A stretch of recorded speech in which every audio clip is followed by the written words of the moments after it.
বয়স্ক অসহায় বৃদ্ধদের এক নতুন ঠিকানার যাত্রা শুরু হলো ময়মনসিংহের ত্রিশালের খাগাটি গ্রামে। ওয়ান মিশন সোশ্যাল অর্গানাইজেশন নামে একটি স্বেচ্ছাসেবী সংগঠনের ব্যানারে চালু হচ্ছে বৃদ্ধাশ্রম, যার অর্থায়ন করছে সিঙ্গাপুরের নাগরিক টনি টে। গেল শনিবার দুপুরে আনুষ্ঠানিকভাবে এর উদ্বোধন করেন সংগঠনটির প্রতিষ্ঠাতা ও প্রধান উপদেষ্টা টনি টে। We Singaporean will thank the Bangladesh people to come and help our country to clean and also to serve. উদ্বোধনী অনুষ্ঠানে স্থানীয় গণ্যমান্য ব্যক্তি, রাজনৈতিক ও সামাজিক নেতৃবৃন্দ উপস্থিত ছিলেন। প্রত্যন্ত অঞ্চলে এমন উদ্যোগকে স্বাগত জানিয়েছেন সবাই। মৃত্যুর পর আপনাকে কেন মানুষ মনে রাখবে, তার জন্য আপনার জীবদ্দশায় যে কাজ করে যাবেন, এটি হচ্ছে আসল কাজ। একলাসুর রহমান ভাই উনি যে উদ্যোগটি নিয়েছে আপনাদের এই গ্রামে, প্রত্যন্ত গ্রামে, আজকে এখন খালি চোখে হয়তো বা এটি, তবে আমি বলবো এটি অনেক বড় একটি কাজ। অনেক বৃদ্ধ মহিলা পুরুষ আছে যাদের সন্তানেরা তাদেরকে বৃদ্ধ বয়সে রাইখা চলে যায়, নিজের সংসার নিয়ে ব্যস্ত থাকে, বাপ মায়ের খোঁজ নিতে পারে না, খোঁজ নিতে চায় না।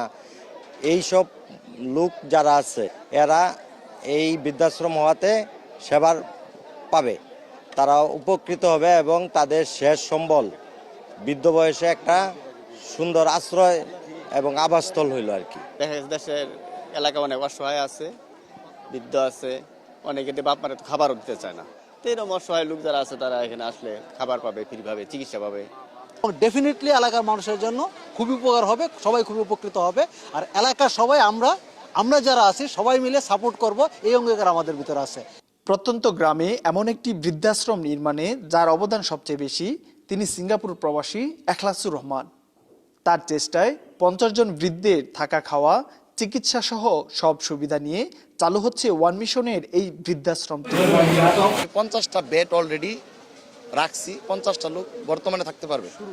শুরুতে 50 জন লোক থাকতে পারবে, তারপরে এটা আরো অনেক বাড়ানো যাবে। প্রাথমিকভাবে এই বৃদ্ধাশ্রমে 50 জন প্রবীণের থাকার ব্যবস্থা থাকলেও ধাপে ধাপে এর পরিসর বাড়ানোর কথা বলছেন সংশ্লিষ্টরা। বৃদ্ধি করার চিন্তা ভাবনা অলরেডি চলতেছে। এখানে একটা পানির প্ল্যানিং করার চিন্তা ভাবনা চলতেছে। এখানে যাতে ইনকাম করে এটা চালানো যায় সেই চিন্তা ভাবনাও চলতেছে, যে এখান থেকে ইনকাম আসবে, সেই ইনকাম দিয়ে এই প্রজেক্টটা চলবে। কারণ আজকে মিস্টার টনি টে উনি আসেন, উনি সহযোগিতা করবেন, কিন্তু কালকে তো নাও থাকতে পারেন, আল্লাহ না করুক। শেষ বয়সের সময়টা স্বস্তিতে কাটবে অসহায় বৃদ্ধদের। এই মানবতার বার্তা ছড়িয়ে পড়ুক সমাজের প্রতিটি স্তরে, এমনটাই চাওয়া উদ্যোক্তাদের। নাজমুস সাকিব, চ্যানেল 24, ময়মনসিংহ।